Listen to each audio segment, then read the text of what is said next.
Olá, seja muito bem-vindo ao episódio número 1 do podcast Brain Makers.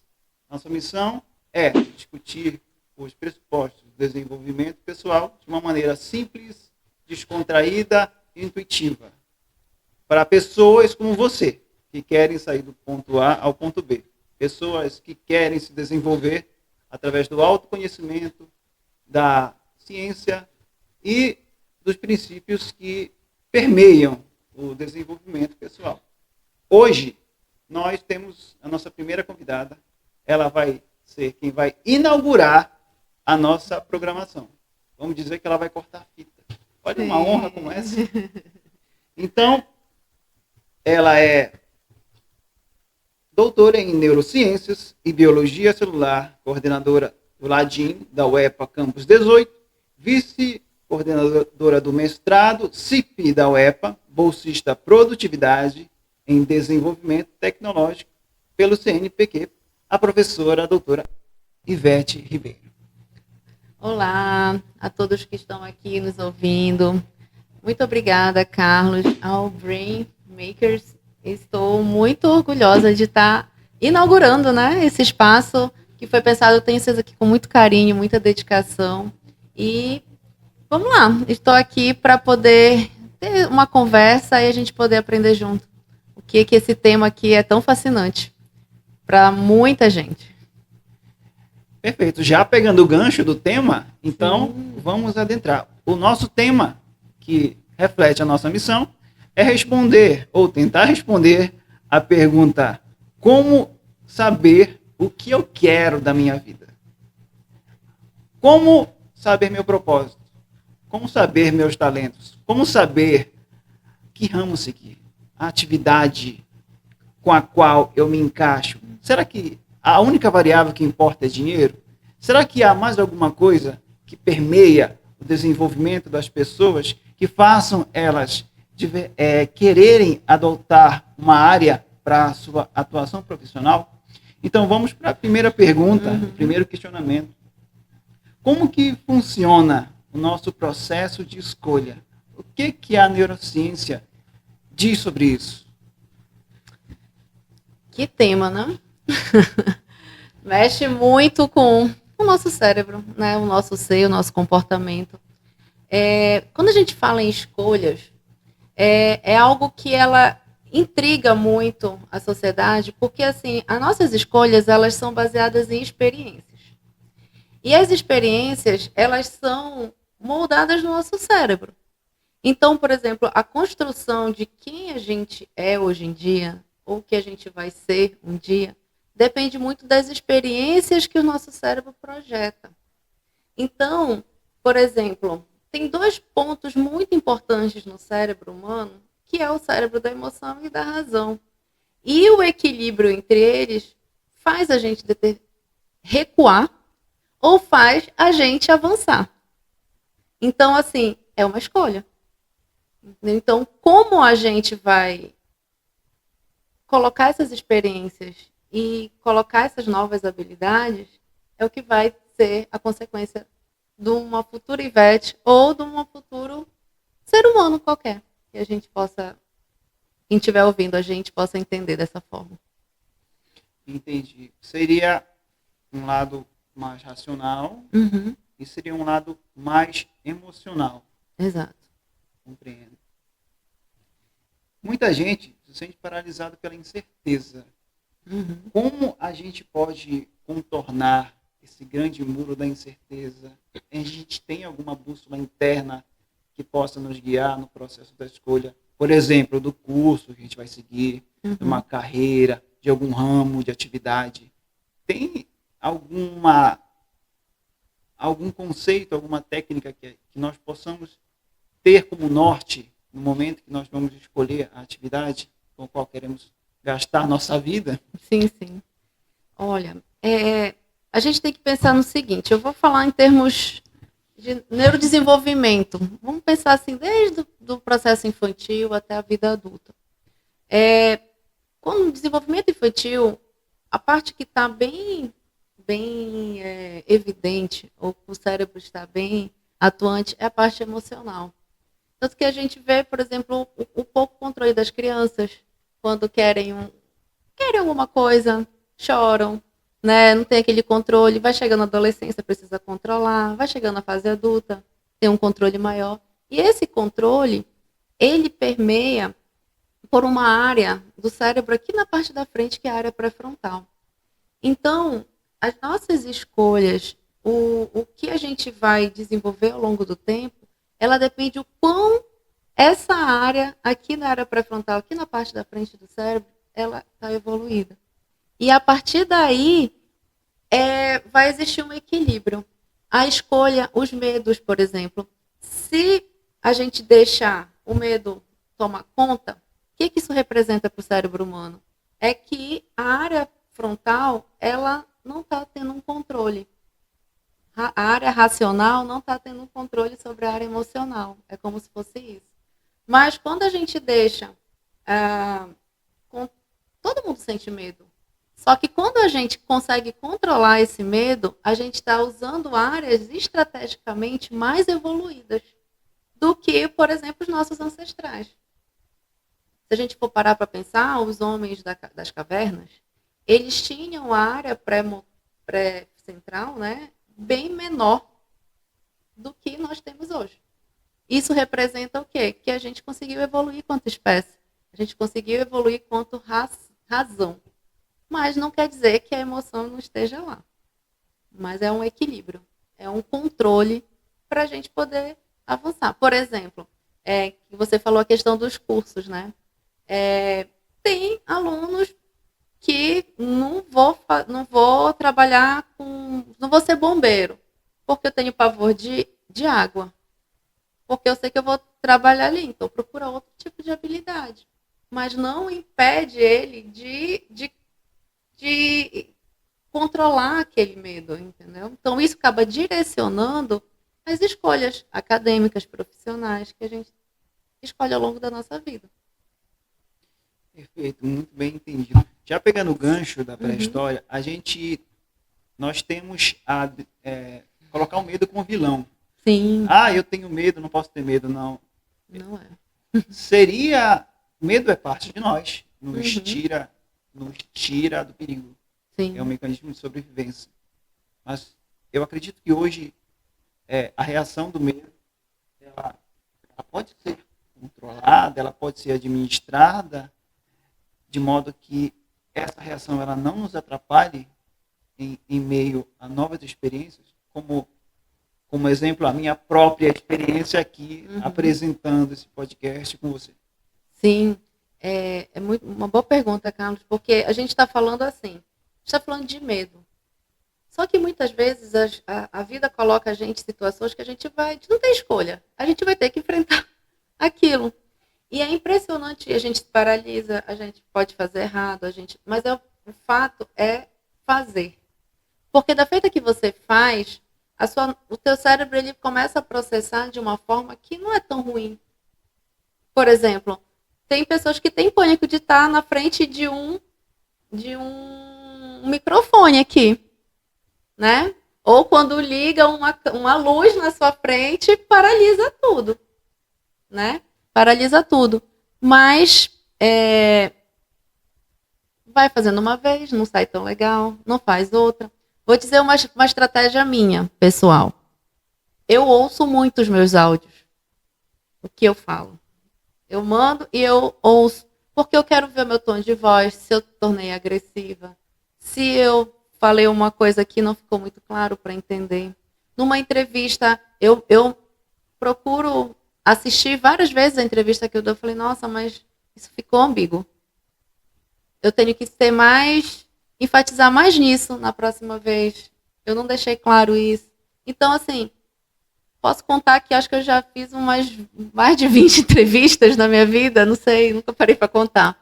Mas, assim, posso dizer que em todas elas eu aprendi uma coisa diferente que foi me ajudando a me aperfeiçoar.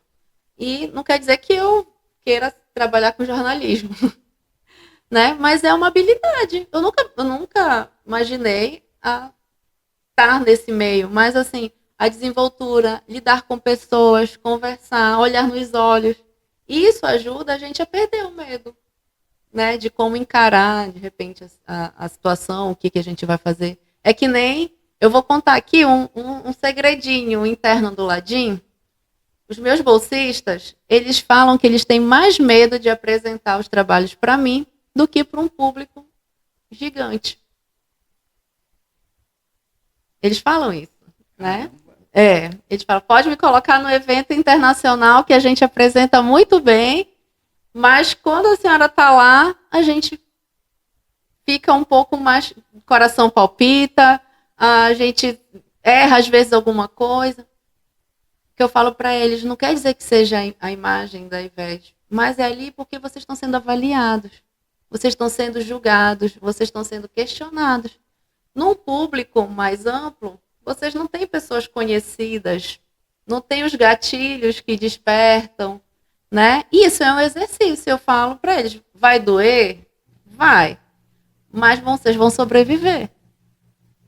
E assim vai. Então, isso eu vou atrás do amadurecimento intelectual, crítico, né? Então, hoje eles fazem várias críticas que nem às vezes eu espero, críticas assim, construtivas de outros trabalhos, outros artigos científicos, falando críticas acadêmicas, né? Falei, tá vendo? Isso é uma construção. Então, perderam medo e estão indo, né? Então, acho que a vida da gente é assim.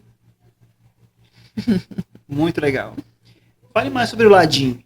É Laboratório de Desenvolvimento Infantil, correto? Sim. Sobre as pesquisas, eu soube que os bolsistas já foram premiados em eventos nacionais. Conte mais sobre como foi essa experiência para eles. Sim, olha, Carlos, foi desafiador, não só nacional como internacional. Eu vou deixar essa deixa aí, porque é um mérito deles também. E, assim, fazer uma construção de pesquisa dentro do Laboratório de Desenvolvimento Infantil, que no campus de Cametá é o único laboratório de pesquisa, os outros são laboratórios de ensino. E o Ladim, ele é institucionalizado pela Pró-Reitoria de Pesquisa e Pós-Graduação da Universidade. Então, o que isso representa quanto instituição? Ele representa que ele existe a nível nacional. Então, por exemplo, se um pesquisador ou um aluno, quem quer que seja, de uma outra instituição lá de São Paulo, por exemplo, lá na Unesp, entrar no site do Ministério de Ciência e Tecnologia, ele vai encontrar o Ladim. Ele vai encontrar o Ladim, vai encontrar as pesquisas, fotos do que ele tem, quais são as parcerias. Podemos trocar figurinhas, como a gente faz, no sentido dos alunos coletam aqui as informações, outra instituição analisa, e assim a gente vai fazendo pesquisa nacional. Então, ele já virou uma referência aqui na região do Baixo Tocantins, fazendo pesquisas nesse sentido. E os alunos, quando eles... Não só os alunos, quanto eu mesmo, levando projetos para fora, levando os resultados, que às vezes a gente leva os próprios resultados deles, né, para outros eventos externos, nacionais, internacionais, e eles veem que saem fantásticos, né? Assim, veem que é possível, sim, fazer pesquisa na Amazônia, é possível, sim, fazer pesquisa no interior do Pará, de qualidade. É possível. É possível. É tanto possível que a experiência, ela nos conta. Eu estava conversando logo depois do evento que teve com o bolsista do Ladim, eu estava conversando com a Yasmin, ela foi com a esperança de ganhar um livro num sorteio, só que ela voltou com um prêmio. Sim. Superou as expectativas, não? Sim, muito. Eu acredito que o resultado fala por si. O resultado, ele diz a verdade. Então, como está tendo reconhecimento, como quem está lá fora está vendo que aqui também se faz ciência, o resultado ele fala por si. Não há nada mais poderoso que a resposta dos seus resultados. Sim. Então, vamos para frente. Vamos. Explica para a gente mais sobre uma coisa que me fascina. Eu acredito que seja a 8ª maravilha do mundo, a chamada plasticidade cerebral. Sim. É uma coisa incrível que nós todos temos, porém pouca gente usa a seu favor e muitos usam contra. Sim. Então, fala um pouco sobre a plasticidade, sobre como ela pode nos ajudar em nossas vidas, focando naquilo que nós queremos alcançar, ou então naquilo que nos impede de chegar onde nós queremos alcançar na nossa vida profissional, acadêmica e em todos os âmbitos. Sim. Me fascina também, Carlos. É por isso que eu resolvi fazer doutorado em neurociência. Na verdade, assim, a minha trajetória, ela não, eu imaginaria que não ia terminar no cérebro, vou ser muito sincera. Ela passeou dentro da UTI pediátrica como fisioterapeuta. Depois eu fui para a área do comportamento da psicologia, fazendo mestrado. E aí depois eu falei, gente, está faltando alguma coisa. Está faltando porque, assim, parece que as explicações científicas, elas sempre deixavam ponto de interrogação para mim. Não respondia tudo. Tinha uma lacuna? Tinha uma lacuna bem grande. Bem grande. E aí, depois que eu fui para esse universo da neurociência, dentro do doutorado, né? E conhecendo outros pesquisadores, outros neurocientistas, eu encontrei muitas respostas. E é por isso que também me fascina, né? E cada vez que a gente acha mais, aprende mais, tem mais coisa para aprender, né? Então, eu acho que esse que é o grande diferencial. Quando a gente fala em neuroplasticidade, a gente está falando em modificações cerebrais. E não são modificações cerebrais grandes. Não necessariamente. Se a gente for comparar, por exemplo, uma criança de 1 ano com uma criança de um adolescente, tem modificações cerebrais distintas, porque são etapas do desenvolvimento distintas, mas estão passando pelo período de neuroplasticidade. Se a gente falar de um adulto, ele já tem uma menos do que uma criança pequena, mas ele não deixa de ter neuroplasticidade, não é à toa que a gente continua aprendendo. Somos adultos, temos neuroplasticidade, não tem tanta coisa que você está aprendendo hoje, né? E não impede de ser neuroplasticidade. O idoso também tem. Porém, as modificações cerebrais, elas acompanham o ritmo do desenvolvimento e do envelhecimento, né? Obviamente, se a gente for ver uma criança hoje, você der um celular para uma criança de 3 anos, ela mexe sozinha e nem precisa de ajuda. Aprende sozinha, né? Se for um adulto, ele vai ficar ali pulsando, demorando um pouquinho, mas vai aprender, né? Então, existe uma janela de neuroplasticidade. Então, a infância, até por volta que a gente chama, por volta dos 18, 20 anos, é uma janela boa para aprender. É por isso que, quando passa, por exemplo, vou aprender a falar outro idioma com 40 anos, não quer dizer que você não vai aprender, mas vai se tornar mais difícil, né? Uma criança de 5, 6 anos que esteja aprendendo, ela vai aprender muito mais rápido, porque está todo vapor as sinapses, a neuroplasticidade, né? Então, ela vai aprender bem mais rápido, né? Foi só um exemplo. As engrenagens estão novas, bem lubrificadas. Exatamente. Está todo vapor. Vamos focar, então, no tempo em que vivemos. Tempo em que tudo chega a você de maneira rápida, instantânea, e isso estimula um imediatismo, eu digo que doentio. Sim. Como o nosso cérebro está sendo afetado, nós, adultos, jovens, através dos meios de comunicação, isso prejudica, isso ajuda, isso atrapalha, isso é uma ferramenta, isso é um empecilho? Qual é a sua opinião a respeito disso? Olha, eu tenho uma opinião que ela 50%. No sentido que eu acho que a tecnologia, acho que a gente precisa dela, a gente precisa para evoluir, para a gente estar aqui, conversando nesse podcast, né? A tecnologia nos auxilia demais.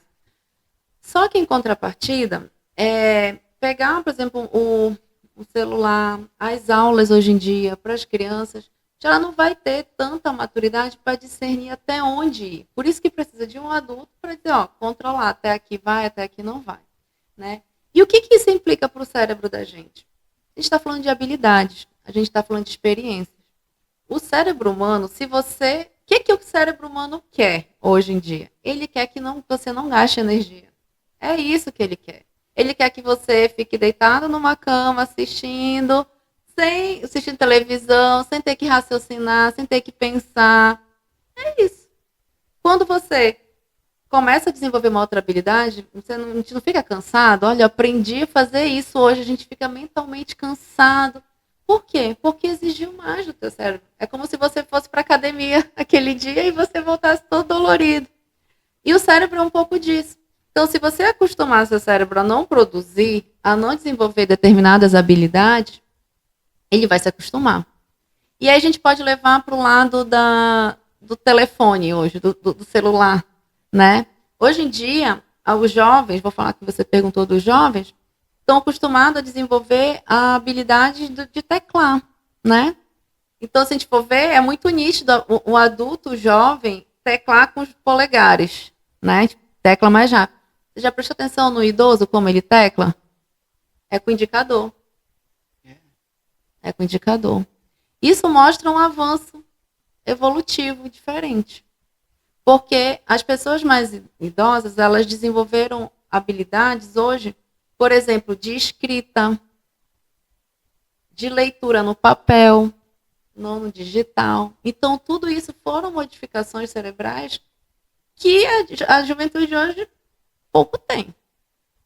Eu vou falar por mim. Quem é meu aluno sabe que eu forço eles a escreverem.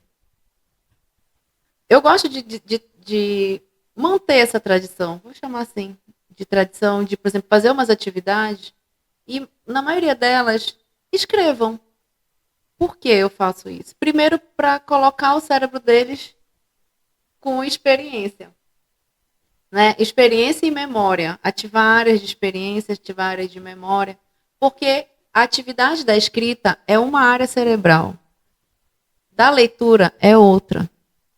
Da compreensão é outra. Então, imaginem você, se você não estiver ativando essa área da escrita no papel. É como se o teu cérebro fosse usar, essa área do cérebro fosse usar cada vez menos. Entende? Então, o que eu vejo eles relatando quando eles estão fazendo atividades como essa. Nossa, como é que escreve tal palavra mesmo? Não lembro.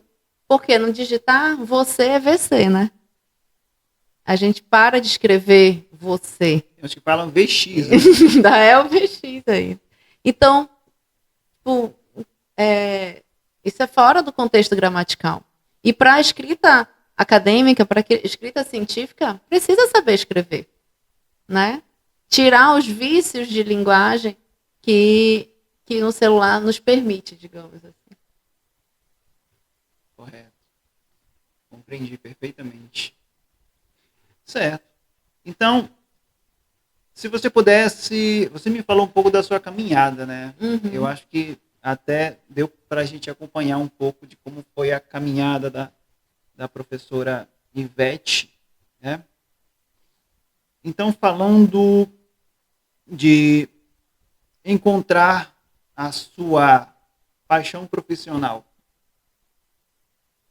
existe algum mito, alguma verdade ou alguma experiência que você aprendeu na sua vida acadêmica, na sua vida profissional? Você começou em uma área e migrou para a neurociência. Sim. Então, você detectou alguma lição que você queira passar aqui para o público que está assistindo a gente? Sim. Se falar em trajetória, uma coisa que veio na minha cabeça agora, que eu acho que a gente não posso deixar de comentar aqui, que é o que nos move, é o que nos rege, que é o que a gente chama de sistema de recompensa. A gente só consegue evoluir enquanto ser humano se a gente tiver alguma recompensa para a gente avançar. Então, ter um novo emprego, fazer um outro curso acadêmico, ser uma pessoa melhor, ser um bom pai, uma boa mãe, independente, a gente precisa de um sistema de recompensa para nos manter vivo e nos manter caminhando para cima, eu vou dizer assim, não caminhando na mesma linha, mas caminhando para cima. Por que eu falo isso? Porque existe uma área cerebral chamada sistema de recompensa. Então, por exemplo, se eu estou fazendo um curso que eu estou me identificando, se eu amar aquele curso, se eu me identificar, eu estiver fazendo coisas que vão agregar a mim para me permanecer melhor, eu vou fazer aquilo com mais vontade. Né? E eu, sem saber, antes que eu não era neurocientista, eu não conhecia esse universo, né? E era o que me movia. Porque hoje eu penso da seguinte forma, vou falar aqui, Ivete, pesquisadora. Eu acho que não faz sentido para mim eu desenvolver uma pesquisa da melhor magnitude, com investimentos enormes se não tiver uma recompensa. No sentido de uma recompensa emocional, uma pessoal, no sentido de poder causar impacto na vida das pessoas. Entende? Então, por exemplo, algo que eu fiquei muito feliz de ter sido aprovado foi o PET Saúde, que é o programa de educação no trabalho, que é um projeto do Ministério da Saúde, que foi aprovado, único de Cametá, na verdade, foram 6 do Pará, né? Do estado inteiro, apenas do estado, 6. 6 foram aprovados a nível nacional. E um da UEPA daqui do campus. Exatamente, um daqui da UEPA Cametá foi o único. E por quê? Vou dar um exemplo. Porque é um projeto que a gente está trabalhando com famílias de crianças especiais, crianças autistas. Né? E não é só a criança, é o contexto. Então, o que a gente está fazendo de pesquisa, o que a gente está trabalhando, que são uma equipe de 86 pessoas para administrar. 86 pessoas, é muita gente. Desde pesquisa de coordenadores, bolsistas, monitores, é um universo de várias pessoas. Mas porque, no final das contas, a gente está avançando além dos muros da universidade. A gente está indo lá conhecer essas pessoas, ouvindo essas pessoas. Né? Então, assim, eu dei o exemplo de mas não adianta a gente fazer a pesquisa, a meu ver, para guardar dentro de um artigo científico. Não é aquela coisa fria, é algo um pouco mais caloroso. Muito mais caloroso. Porque que eu termino já estimula o outro, que vem o outro, que vem o outro, né? E dentro da minha trajetória, agora que você perguntou o que me fez, independente de eu troquei para cá, vim, mas a minha paixão foi trabalhar com crianças.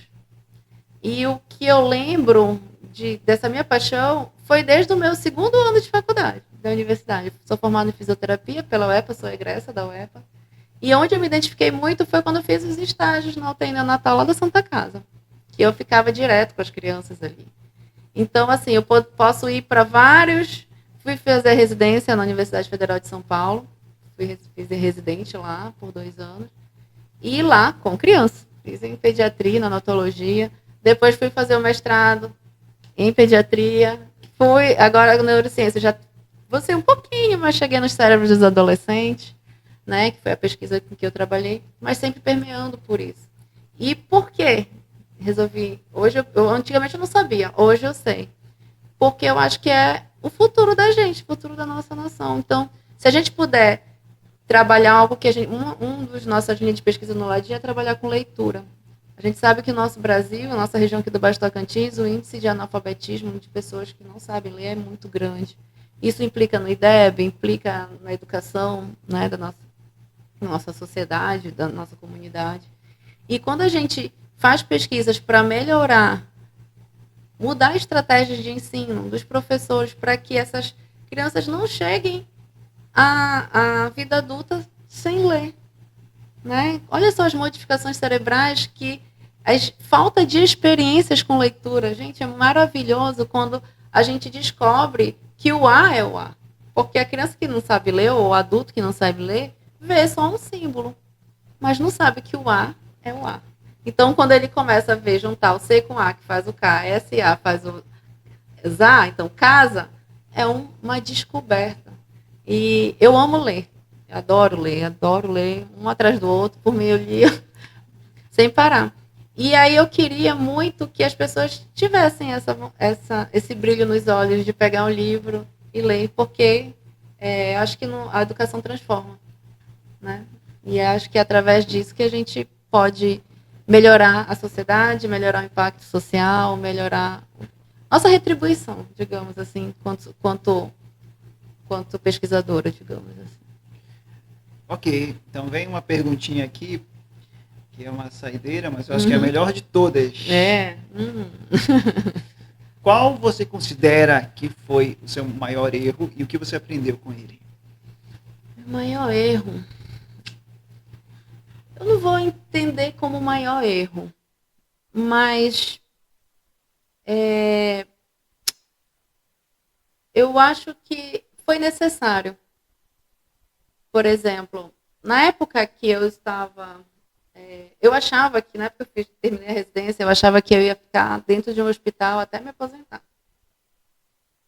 E sabe o que ativou meu sistema de recompensa para eu mudar? Dormir na minha casa. Dormir na casa. Dormir na minha casa. Uma coisa tão banal. Tão banal.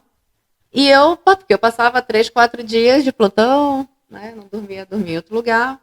Ou dormia entre aspas, né?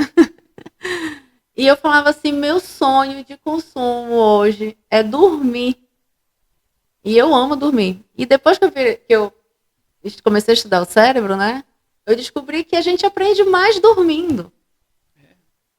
A gente consolida as experiências, as nossas memórias dormindo. Então, não adianta você passar horas lendo alguma coisa, tentando aprender se você não dormir. Porque vai que nem água.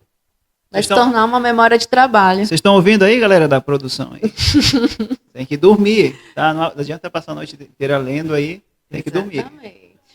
Exatamente, tem que dormir. Não adianta estudar na véspera da prova, e aí vai só lá, né? Fingir que aprendeu, não vai aprender. Ok.